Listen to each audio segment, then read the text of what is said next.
5 on Your Side at 10 starts now. Tonight, gunfire inside a North City grocery store. It's very traumatizing my kids. The deadly violence playing out right in front of Sunday shoppers.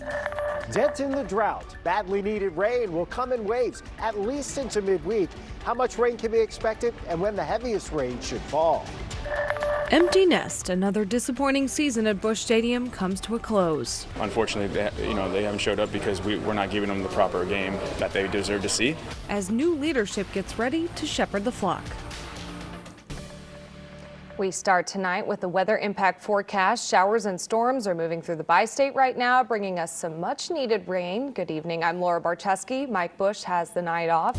Let's get straight over to Chief Meteorologist Scott Connell, who's been tracking these storms. Scott. You know, we haven't really had much in the way of severe weather. We had a stronger storm earlier this evening up in northern Pike County with some gusty winds. There's a few more in southeast Missouri, but this is the most we've seen on the radar screen in a widespread form in quite some time. So you have another surge of moisture coming up 44 here. The strongest storms are down here in the southeastern portions of Missouri. But when we say strongest, the instability here is limited. The ingredients you would need for severe weather do look very limited here for the overnight hours. So we have some showers and storms up to our north. You have some back to the west coming up 44, Rolla towards Steelville, up towards Cuba. Not much in the metro area right now. What's moving in, though, across southern portions of Reynolds County, moving into southern Iron County, Madison County, as that moves to the northeast, this is where most of our lightning is, and so that's where you're going to hear the noise. As far as rainfall amounts, highly variable again today.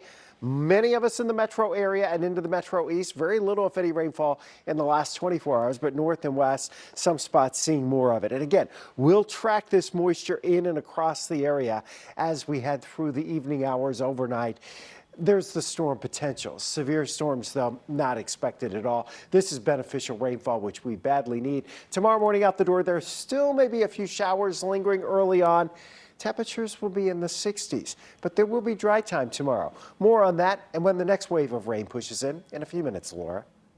Thanks, Scott. Remember, you can get the weather impact forecast anytime on your phone. Just text the word weather to 314-425-5355 and we'll send you a link.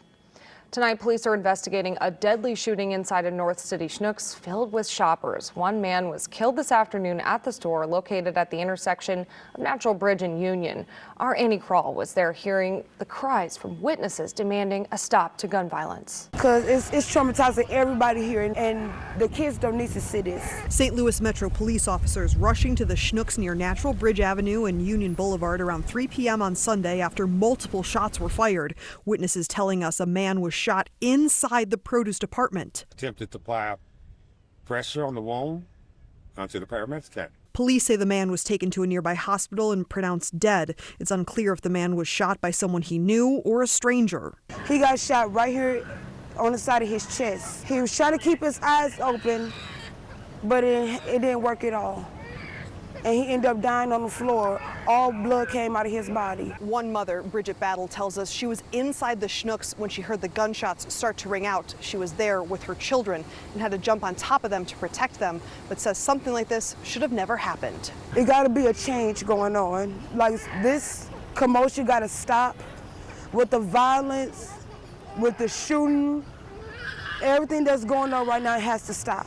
A white car with bullet holes in the parking lot was towed away. Police telling us it may be connected to the shooting. It wasn't far from where Marlo Price, the parking lot guard with Hudson Security, was when it happened, saying while he's on the clock, he's helping families and senior citizens feed their families close to home. Watch the parking lot and go outside. Try to do a good job to make sure shoplifting, stuff like that.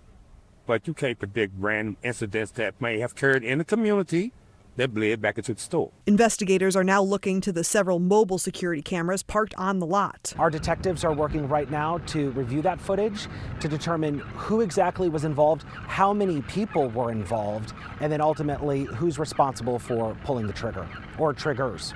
Annie Krall, 5 on Your Side. Police say no one has been arrested. We heard directly from Schnucks today, who said the company is working closely with St. Louis police. The City Plaza store will remain closed as detectives continue their investigation. Anyone with information on today's shooting is asked to call Crime Stoppers. Number is 866-371-TIPS. You will remain anonymous. Right now, Maryland Heights police are searching for the man who attacked someone on a bike and walking trail. The attack happened yesterday morning along the Fifi Greenway Trail near the access point on Westford Drive. The victim was able to get away with only a few minor cuts. Police are asking people in the area to check their home security cameras. You can contact investigators at 314-298-8700. I forgive him.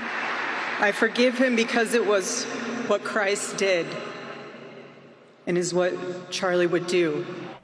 A powerful message tonight from the widow of Charlie Kirk. Erica Kirk fought back tears as she spoke to tens of thousands of mourners at her husband's memorial service, including President Donald Trump. The conservative activist and popular podcaster was assassinated while speaking at a Utah college campus earlier this month.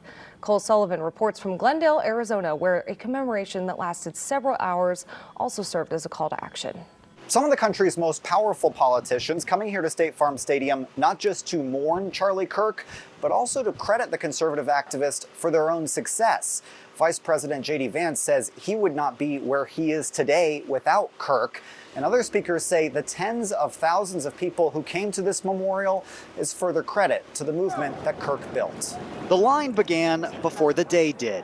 Hundreds, then thousands, then tens of thousands, waiting for Charlie Kirk's memorial service. Charlie Kirk, and he's one of the biggest movements. Look at what he's done. Joni Peters drove from Las Vegas, but couldn't find a spot to park. The line snaked through lot after lot. Oh, and like I told my daughter, this is unfortunately her generation of the JFK. Kirk's assassination last week brought them to State Farm Stadium. We're all here to honor someone that meant a lot to us. Emergency crews worried about the sun almost as much as security, and not everyone made it inside. There's a lot of calls for medics, and we're like, maybe we should head back and watch it on TV. The tens of thousands who did stick it out heard an event equal parts church service, political rally, and memorial. That for every hateful voice celebrating his murder, there are 1,000 people mourning it and fighting for his legacy every single day. Kirk's conservative organization, Turning Point USA, says it will press on without its founder. President Trump says Kirk's death made him and his movement immortal. He's a martyr now for American freedom. But the most powerful moment came from Kirk's widow, Erica. After emotionally describing their love story, she spoke of the man now accused of killing her husband. That young man.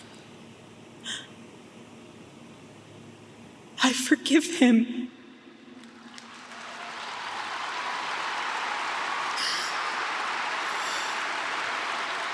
One thing we did not see, protesters, just 3 or 4 on a corner, dwarfed by the 95,000 or so who came here to mourn Charlie Kirk.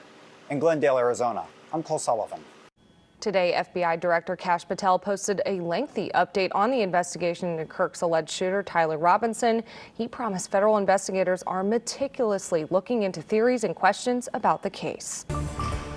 Right now, Boeing workers are entering week 8 of their strike. There have been multiple attempts to end the strike from both sides. The most recent was the contract voted on by workers that the company called a waste of time and struck down.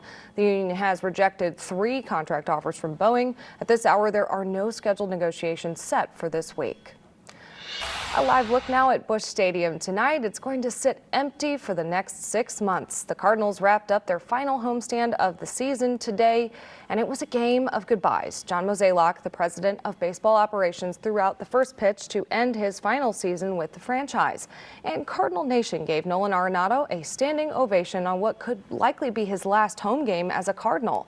The Cardinals pulled out a win against the Brewers today, a bright spot in what's been a losing season and low attendance at Busch, something both fans and the team say needs to change. I think that the Cardinals would have a lot of cleanup to do here, and I hope that they really do clean up the front office and everything really well. I think the fans have spoken. When you think of Busch Stadium, you think of a packed house, and to not have that anymore, it's been disappointing, but at the same time, it's not their fault, it's ours, and we're not winning enough for them. Sports director Frank Cusimano will have more on tonight's game and post-game later on Sports Plus.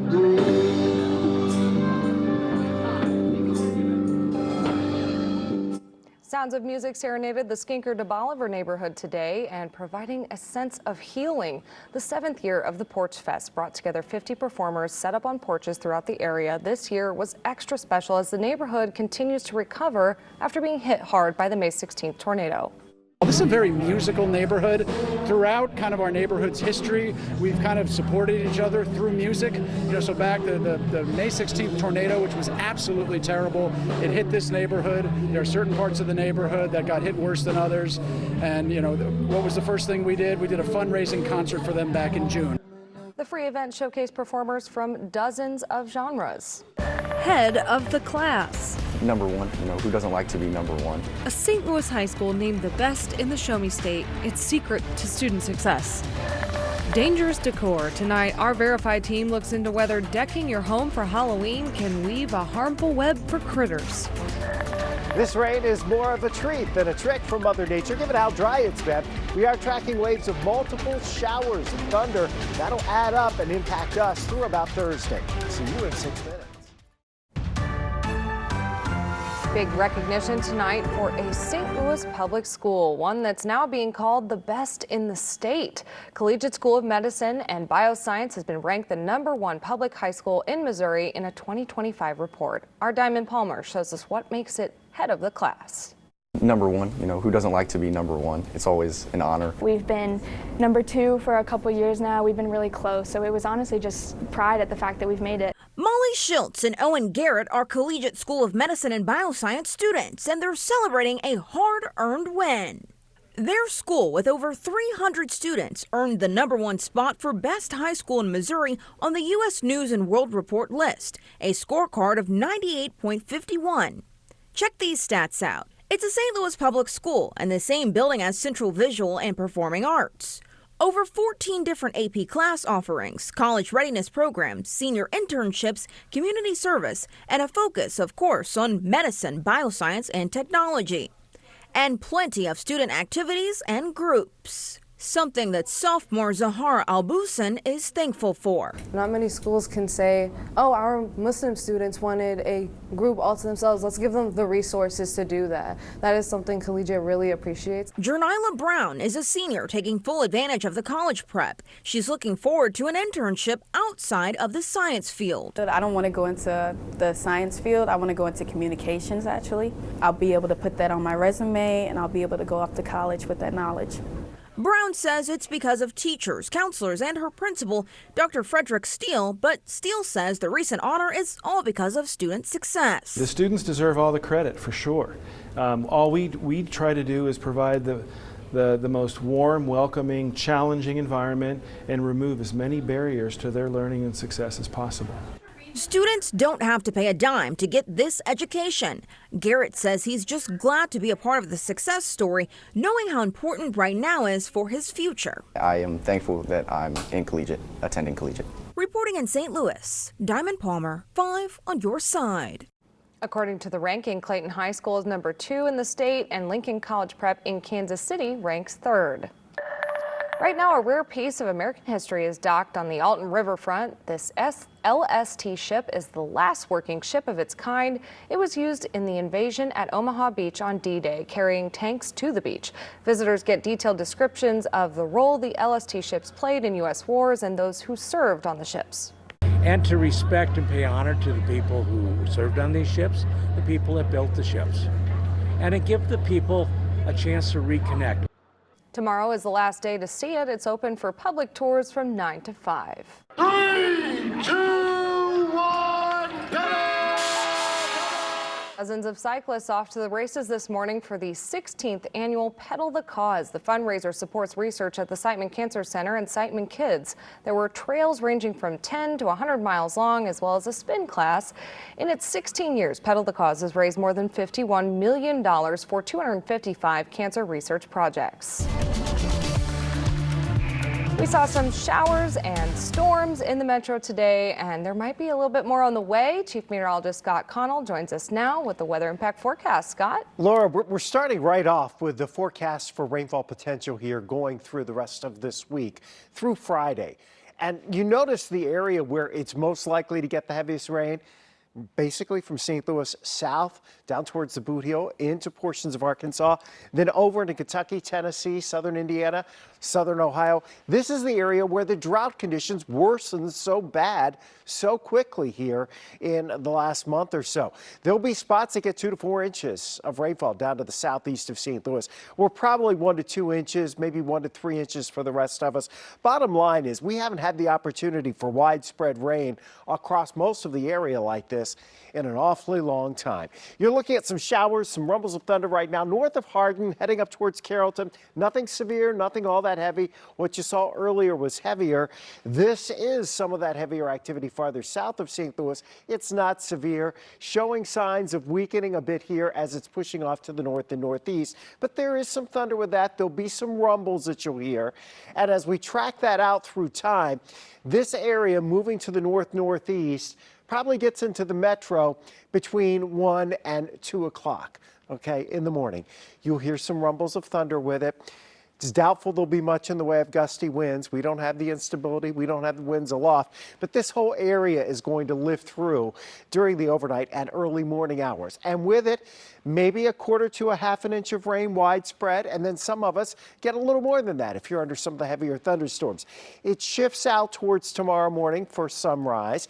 So we think tomorrow morning you're seeing a decrease in coverage. There may be a couple of blips of sunshine through the cloud cover, but then during the afternoon, maybe an isolated shower or thunderstorm. Best chances for rain tomorrow will be east of downtown St. Louis and in the morning. Tomorrow afternoon, tomorrow night, probably not a whole lot going on. Then as we go into later Tuesday, into Wednesday and Thursday, we have an upper level low that's cutting off. As that's over us, it keeps us cooler, it keeps us unsettled. By the weekend, it shifts off to the east and allows some drier, pleasant air to return to the bi-state area. 71 right now. No rainfall at Lambert. 87. Some spots have had an inch or so of rainfall today, but not Lambert. And tomorrow, we'll start with the showers and the rumbles of thunder as we head into tomorrow afternoon, or make that tonight into tomorrow morning. Then tomorrow afternoon, a bit of a break.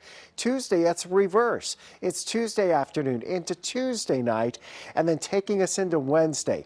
Wednesday is our biggest day to see the most widespread showers and thunderstorms across the area. And with that upper low on top of us Wednesday and Thursday, well, your temperatures are only in the low to mid 70s for highs. Drying out and warming up for next weekend.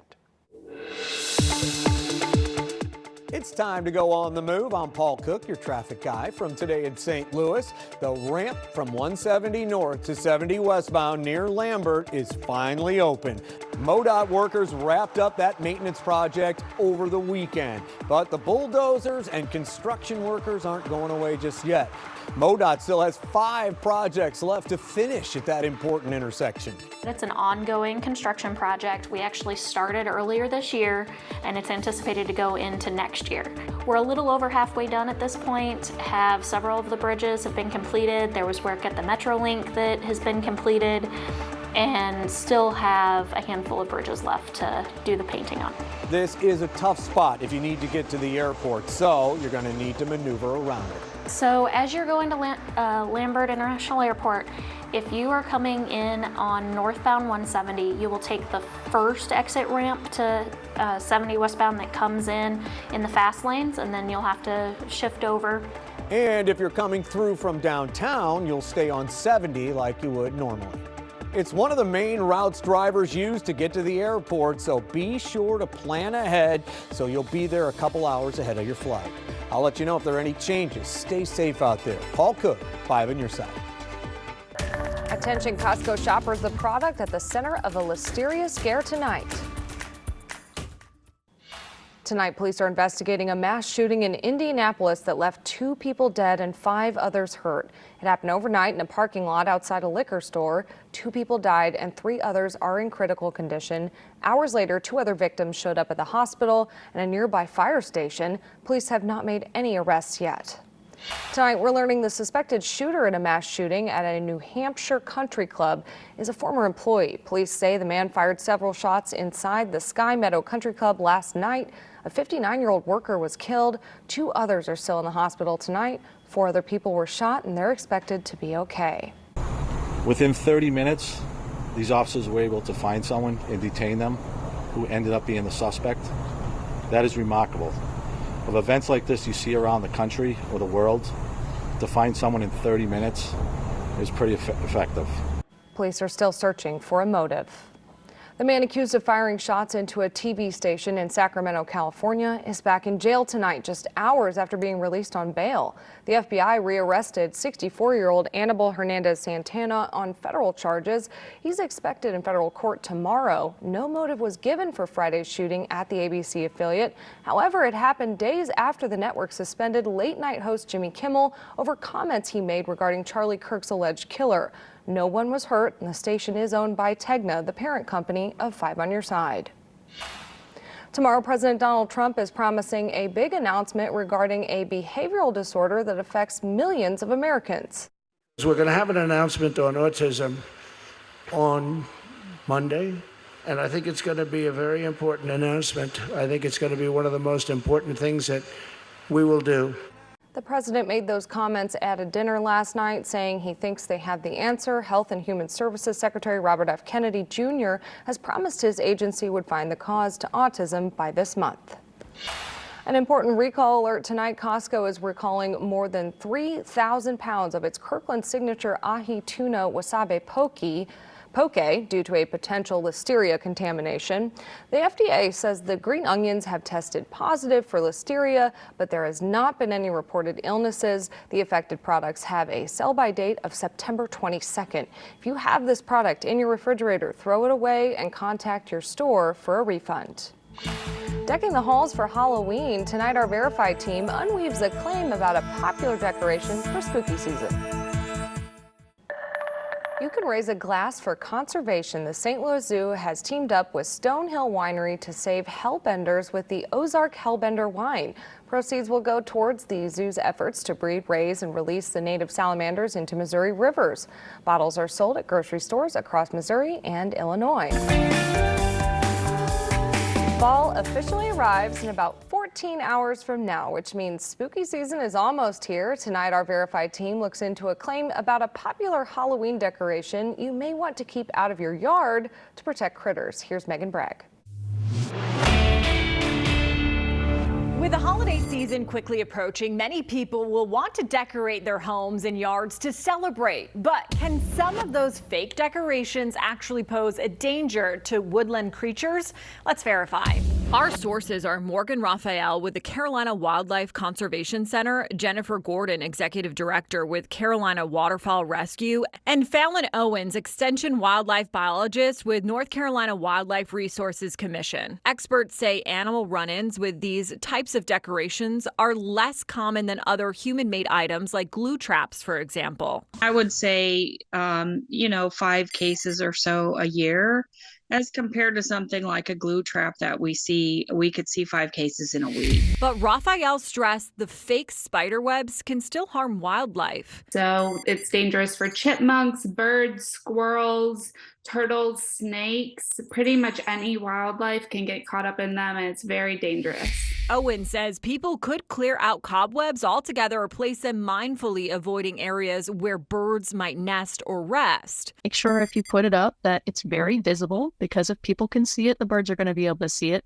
And don't hang it across big areas where birds are flying. For people who just want to avoid the issue altogether, Raphael says you have options. There's the big rope spider web, so it's not as small and intricate looking, but it has larger gaps, so animals are able to freely go through it rather than the tiny little strings. So we can verify that yes, fake decoration spider webs can be dangerous to wildlife, but you can take steps to reduce the harm. With your Verify, I'm Megan Bragg. I've been dusting off those Halloween decorations, but we got some rain coming. Scott, you have one last look at our forecast. Yes, the rain is on the way. It's something we really haven't talked about a lot in the last few weeks is the the widespread chances for showers and thunderstorms. Here you go. Look at all of this coming out of south central, southeast Missouri, pushing northeast. That's going to come into the metro area. A few downpours, some rumbles of thunder. Not expecting severe weather out of this, but some badly needed, very beneficial rain. This will be a wave that comes through overnight. There'll be more the middle of the week. All right, thanks, Scott. And that's all our time for 5 on Your Side at 10. We're always streaming on 5+. Start your day with Today in St. Louis beginning at 5 a.m. Sports Plus with Frank Cusimano is next, followed by a special Sunday night edition of The Tonight Show starring Jimmy Fallon.